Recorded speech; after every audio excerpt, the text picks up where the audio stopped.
Hi, everyone. Welcome to another edition of First and North. Lou Cadellis with you at Fox 32 in Chicago. Joining me this week on First and North, here's the crew from Fox 2 in Detroit. Welcome back, Jennifer Hammond. Haven't seen you in a while. Thank you. From Fox 6 in Milwaukee, Brandon Cruz. Welcome back to Brandon as well. And from Fox 9 in Minneapolis, I love seeing this guy. He brings it every single time. Abad Hicks is on the show. All right, let's look at the NFC North standings you just going like into. To push his buttons, Lou. I love pushing his buttons. Yes. All right, these are the updated standings going into Week 13. Top three teams in the NFC North all won last Sunday. Bears in the lead, working on their second four-game win streak this season. They hold the number 3 seed in the NFC behind the Rams and Eagles. Bears are in Philadelphia on Black Friday. Game can be seen right here on Fox 32 Chicago locally. Packers remain second in the division, 6th in the NFC playoff picture. And if the postseason started this week, the Bears would host the Packers in the wild card round. Lions back in the win column, but a half a game behind Green Bay with a chance now to leapfrog the Packers Thanksgiving Day. Detroit today would not be invited to the playoffs. Vikings, sorry, Ahmad, 4-7 and would need a complete turnaround to make the postseason. By the way, the Giants are the only team in the NFC officially eliminated from playoff contention. I want to get into the first place. Yes, thank you very much, Jen. You guys are lucky. First place, Bears, do it again. First 8-win season for the Bears since 2020. Hear me out now. Bears keep beating bad teams and winning close games. Yes, I get it. The Steelers team, though, pretty good. Tied for first right now with the Ravens. Didn't have Aaron Rodgers, didn't play, and it was another one-score game for the Bears, who are now 6-1 in one-score games. Sometimes certain teams have the magic, and the Bears seem to be that team this season. By the way, Ben Johnson, just the 4th coach all-time in Bears history to open up 8-3. Again, the main reason behind the close game victories, that guy, Ben Johnson. He's got players believing in themselves, believing in the coaches, and now the coaches are believing in the players. Starters and backups. Yes, backups as well. Bears had all kinds of injuries in that game against Pittsburgh. They were down at one point 7 defensive starters against the Steelers. Jennifer, what the Bears did Sunday reminded me of the Lions last season. All those players Detroit had on IR, and the Lions just kept playing next man up. Montez Sweat's been playing his best ball since coming to the Bears, 6.5 sacks over the last 6 games, second most sacks in the NFC behind Micah Parsons. And the Bears with 2 more takeaways. They now have a league-leading 24 takeaways, and against the Steelers, they turned those takeaways into points. Hell yeah! I tell you what, it takes a village. It takes a village. And I'm talking about players, I'm talking about coaches, I'm talking about training staff, I'm talking about everybody in this building. Everybody. And here we are towards the back half of the season, and our depth is being tested. All right? It would have been so easy to walk. Man, how are we going to win this game? We got no linebackers. What are you talking about? We got no linebackers. How are we going to win this game? You guys don't bat an eye. Good, better, bad. Good, better, bad. Never let it rest. Never let it rest. Good gets better. Good gets better. Any better gets better. Any better gets better. Bears on 3. 1, 2, 3. Bears. Jen, I'm going to come right to you out of Ben Johnson's pep talk there as locker room celebration. Do you guys miss Ben Johnson? Yeah, and you know what? It's crazy. Actually, it's not crazy at all. It's completely rational. As the weeks go on, as time goes on, Lou, there are more and more people here in Detroit who sit back and say maybe Ben Johnson was the creator of the magic that the Lions had going on with the offense, because what we've seen from this offense this season really is almost a shell of what they did last season and the prior season, as they really made that charge toward the NFC Championship game. And what's really critical here, though, also to mention, is the fact that the Lions are much better on offense when they have a healthy offensive line, which they don't have right now. Also, when they had Frank Ragnow in the middle, and they had some veteran guards alongside him. So things have been a little sketchy for the Lions, and there are a whole lot of people that miss Ben Johnson right about now in Detroit. All right, Jen, I'm going to keep it with you. I'm going to stick with the Lions for a second. What a wild finish in Detroit against the Giants. And Dan Campbell and the team, fired up in the locker room after that one. Holy crap, guys. It's a heck of a win, man. Listen, you don't know exactly how the game's going to go, and you guys just kept swatting it back, man, buying your time, and we made the stop we needed to. Hutch, great job there at the end. It was unbelievable. Hey, way to fight, fellas, way to fight. Use this feeling for the next one. Use it. We know what this one's about. Win out there, what do you think? Win! All right, Jen, I appreciate Goff. I appreciate Campbell. But guess what? In my opinion, from the outside looking in, these Lions are not as good as last year's team that won 15 games, even though they fought through injuries all season long. Do you agree? And if yes, why? Yeah, I absolutely agree with you. And I think, as I mentioned, I mean, it's the personnel up front, certainly on the offensive line. That's where we're seeing some of the biggest issues at this point in time.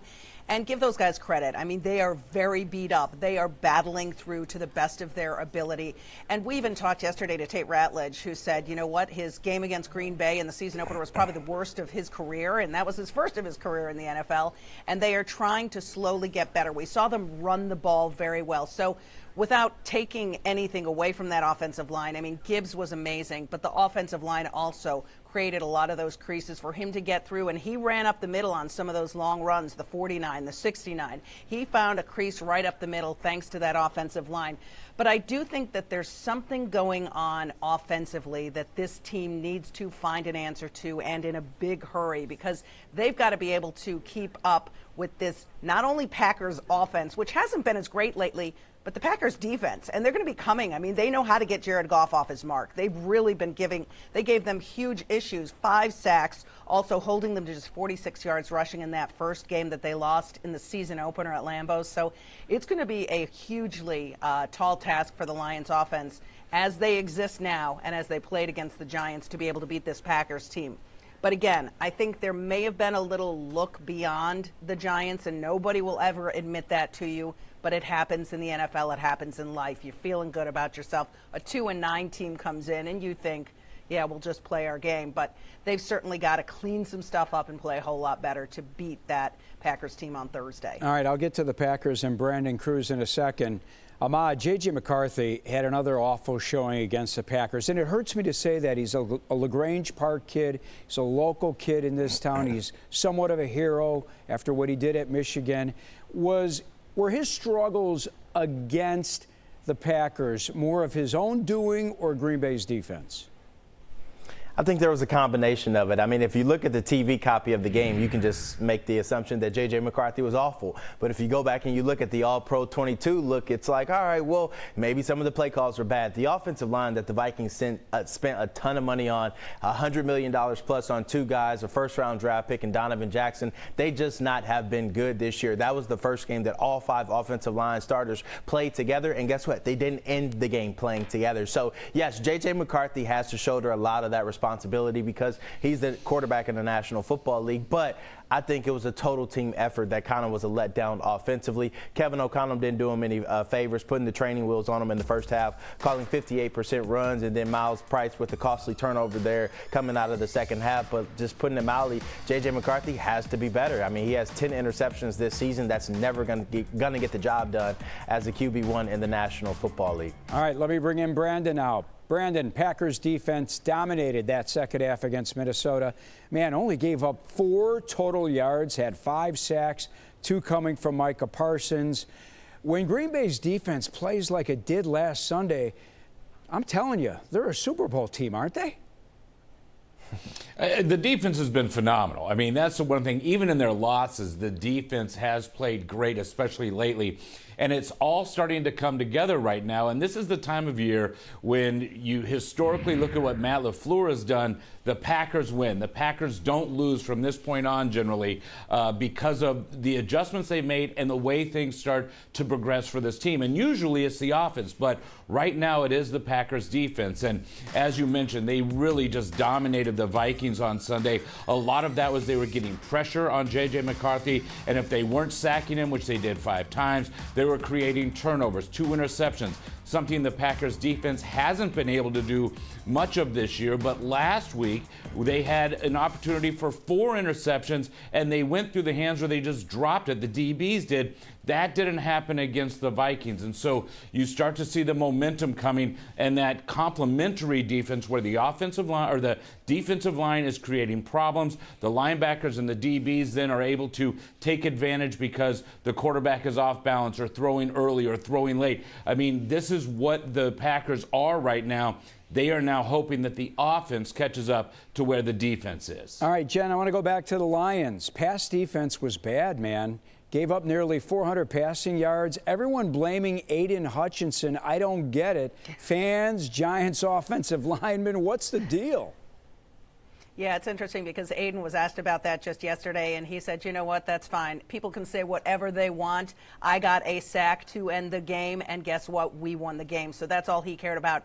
I will say this, give the guy credit. He was out there for 77 defensive plays, which is an ungodly amount. And what they're trying to do now is get some bodies healthy along that defensive front, Lou. They're going to hopefully get Marcus Davenport back this week so he can play more on the outside. Aleem McNeil has actually shifted from the tackle position to the edge. He played 17 snaps against the Eagles, 24 against the Giants. Who knows if he'll play even an increased load this week against the Packers. But until they get somebody on the opposite end from Hutch, they're going to have trouble stopping the run, which is going to lead to longer downs and distances, and there's going to be more passing situations, and they're just going to have a hard time until they get healthy along that defensive line. But for Aiden, you know what? He came up with one play that was absolutely huge, so I give him all the credit in the world for that, and he got a game ball from Dan Campbell for it. All right, back to the Vikings. Ahmad, Justin Jefferson, this guy has not had a 100-yard receiving game since week 5. Is he frustrated? No. Yeah, I mean, he's not coming out and saying he's frustrated, but if I were in his shoes, I would be so upset each and every week. You're talking about a guy that's eclipsed the 1,000-yard mark each and every year he's been in the National Football League. And with the backup quarterback and Nick Mullins a couple of seasons ago, he averaged 80 yards per game plus. This season, he's averaging about 50 yards per game with J.J. McCarthy as the quarterback. So, yes, he's not coming out and blasting his QB1. He's having his back. You know, he's supporting him in front of the local and national media. But you have to know he's upset, and he's just praying for a breakthrough. Brandon, give me 30 seconds. Emmanuel Wilson filled in nicely for Josh Jacobs last week. Career high, 107 rushing yards, 2 touchdowns. Who's getting the carries in Detroit? I have to believe it's going to be Josh Jacobs for the most part, but because of the way Wilson played, I bet you he gets a lot more touches than he would have previously because of what he was able to do against the Vikings. I mean, it was the first 100-yard rushing day of the year for a running back in the Packers offense, so I think Jacobs also was going to get out there, but by 9:45 on Sunday morning, he was out. So to me, it's still most likely going to be Jacobs, but look for Wilson to get more touches. Back to Ahmad. Undrafted rookie Max Brosmer. Is he going to be in line to start if McCarthy can't go because of being in concussion protocol? Look, Brosmer certainly will have his opportunity. They love the way he progresses down the field. They love the way that he's able to kind of progress through a defense and through his reads and whatnot. But only time will tell. We'll see if J.J. McCarthy clears that concussion protocol, and we'll see what Brosmer has if given the opportunity. All right, you just heard it from Ahmad. Brosmer will be ready. We need to take a timeout. Do the Vikings' problems run deeper than just at quarterback with J.J. McCarthy? And we will give you the latest on injury news around the division as we continue next here on First and North. It's a Black Friday showdown. Bears, Eagles. Touchdown! Black Friday at 2 on Fox Chicago. Back here on First and North, Lou Canellis with you at our Fox 32 studios in Chicago, joined by Jennifer Hammond at Fox in Detroit, Fox 2 in Detroit, Brandon Cruz, Fox 6 Milwaukee, Ahmad Hicks, Fox 9 Minneapolis. All right, back to Jen. Jen, I still think the Giants are trying to track down Jahmyr Gibbs. The guy just ran wild all over him, career high 219. But he's been doing it the last, 3-4 games. I think he's averaging $130 on the ground. What do you think? Are we going to get a heavy dose of Gibbs for Thanksgiving dinner? Well, I would imagine that they would continue to feed that goose, so to speak. But I'll tell you something, the way that he ran against the Giants was probably to be expected because obviously their run defense is one of the worst in the league. I don't know that they will have the same success against the Green Bay Packers. But this guy, you just see him get the ball and take off, and then when he gets that open field speed, he hits not only just a second gear, a third gear, and he's gone. And it was so thrilling to watch those long touchdown runs. And he said he didn't feel like he had to do it all on his own, because he gives credit, of course, to the offensive line and the guys up front. Certainly that's modest and kind, but they did do just enough to get him some of those big holes. And also he caught some passes too. I mean, when you see this guy go and then you see the tweets from Barry Sanders afterwards, I mean, he is really something special, and I think he's only going to keep getting better. And Dan Campbell doesn't seem interested in using David Montgomery at any point in the near future in the game plan. He'll get a couple of balls early, but when he's doing, 1.9, 1.8 per carry, he's not getting many balls his way, so it's all going to be on Gibbs. Yeah, he was electrifying in overtime, that's for sure. Brandon, Jaden Reed's practice window opened last week. What do you think? Will he be back on Thursday? I think there's a hope that he can. I'm not sure if he will be able to, but he was very excited to be just back with the team, be back on the field, enjoying the moment. And he was able to get healthier with his foot as well. He had broken his clavicle in week 2, and that's why he was out. But he had an injured foot at the time, and so he says he's feeling great right now. He would love to be out there, and I know the Packers would love to have him, especially, with the injuries they've had in their receiving core. So to get him back would be a big, big boost going into Thursday. But at this point, I think it is still a very questionable return for Jaden Reed. Ahmad, one of the reasons why I love you on this show is you're honest, man. You call it like it is. And I'm going to really hit you with one here. Do the Vikings' problems run deeper than just at quarterback? Last year, we're talking about a team that won 14 games. They made, and you touched on it, the financial commitments this year have nothing to show for it right now. Has this team done a poor job of drafting and developing young talent? Absolutely. It is all on the shoulders of General Manager Kwesi Adolfo-Mensah. You pull up his resume and his drafts, they have been horrendous. And I mean, that's putting it mildly. No one from his first draft is still around outside of Ty Chandler and Jalen Naylor, and neither one of them are making a significant contribution around here. You can make the argument that only Jordan Addison, of all his draft picks, have really panned out to be something here in Minnesota. So if Minnesota wants to improve, their general manager, who just got an extension this past offseason, he has to be better. He has to do a better job of drafting young, talented players that they can develop and not have to go out and go spend $350 million on their roster. So it all starts with him and then the people in his scouting department, because they made sure that J.J. McCarthy was the guy. They went and got him. They drafted him high in the first round of the NFL draft a couple of seasons ago, and then they let Sam Darnold walk and they let Daniel Jones walk. They didn't make a big effort to keep both of those guys around. I know they wanted to, but they didn't throw the dollars their way because they believed in J.J. McCarthy. So something must be wrong with their eyes, or something must be wrong, extremely wrong, with J.J. McCarthy's confidence, because I don't think he's the same quarterback he was that we saw in training camp last year. But if this is what we're going to get, then that means that they tremendously failed this football team, and their scouts failed General Manager Kwesi Adolfo-Mensah and not helping him make a better draft pick and, sticking with J.J. McCarthy. So I think it all starts with the top down here and not just the players on the field. Nice job for calling it like it is. Jen, Lions got back a handful of players, including DJ Reed. Kirby Joseph, though, missed his 5th straight game with a bad knee. Terrion Arnold, his 2nd in a row now with a concussion. Any chance Joseph or Arnold or both are back Thursday? I would say, Lou, that it's looking mostly like we will not see Kirby Joseph again, but it's very encouraging, and it seems as if we might see Terrion Arnold back. He cleared the first hurdle of concussion protocol. He also was dealing with that shoulder as well, you'll remember. So as he has returned to practice, yesterday's practice reports, it was just a walkthrough. They're doing another walkthrough today, but they are not practicing this week. But he was listed as return to practice and limited, so that means that he looks like he's going to be able to make a start. Dan Campbell said that again yesterday, and also on Monday I spoke to Terrion, and he seemed pretty encouraged by the fact that he might be out there on the field on Thursday. All right, that's good news. Bears will have some key defensive players coming back, hopefully soon. We don't know yet. Edwards, TJ Edwards, defensive backs Jalen Johnson, Kyler Gordon, they could be back for the Eagles game, the 2 DBs. TJ Edwards, hopefully a week from Sunday against the Packers. Tremaine Edmonds, this guy was having his best season as a Bear. He had 4 interceptions, was leading the team in tackles by a mile, but he got moved to IR. can't return now to the second Packers game at the earliest. That's December 20th. That Saturday game will all carry in prime time. It's so important for this defense that they get those defensive backs back. Jalen Hurts Friday. Jordan Love coming up twice in 3 weeks.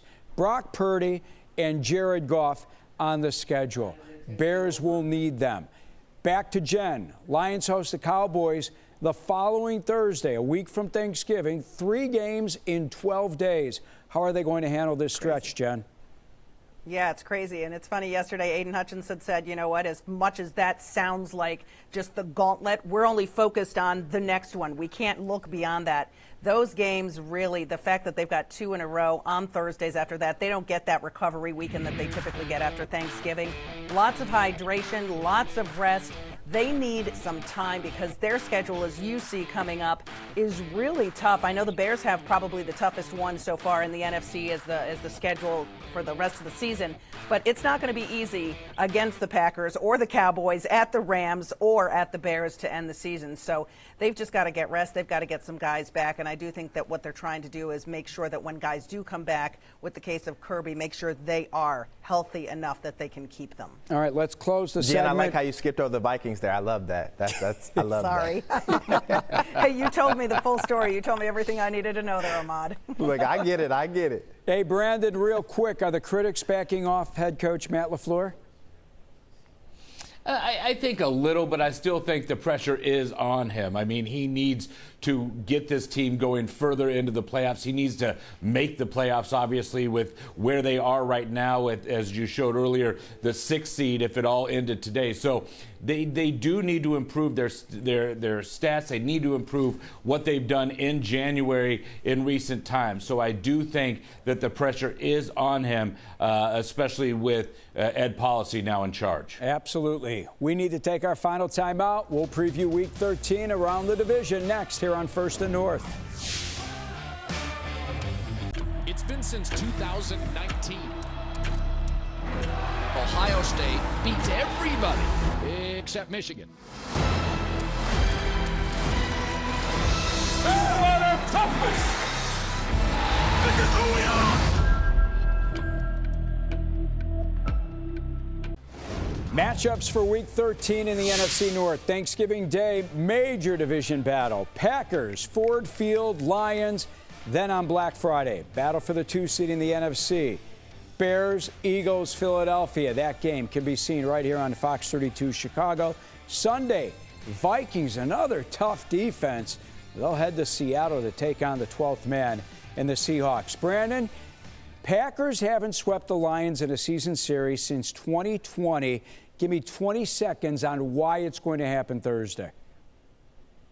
It's going to happen Thursday because of the pass rush from the Packers. They are relentless right now, and they have figured out how to get to Jared Goff and make him uncomfortable. I think that is where the difference is going to be in this one, is that defensive pressure, which ripples all the way back, like I said it did against the Vikings. That's the way they're going to beat the Lions on Thursday. All right, Jennifer, why are the Lions going to win this game against the Pack? Well, I think if they can lean on that rush game, they absolutely have a chance, but they've also got to open up the passing game because play action is the way the Lions offense gets it done. They have got to protect Goff. That is job one. They could also probably use some takeaways on defense. All right, Ahmad, give some hope to Vikings fans.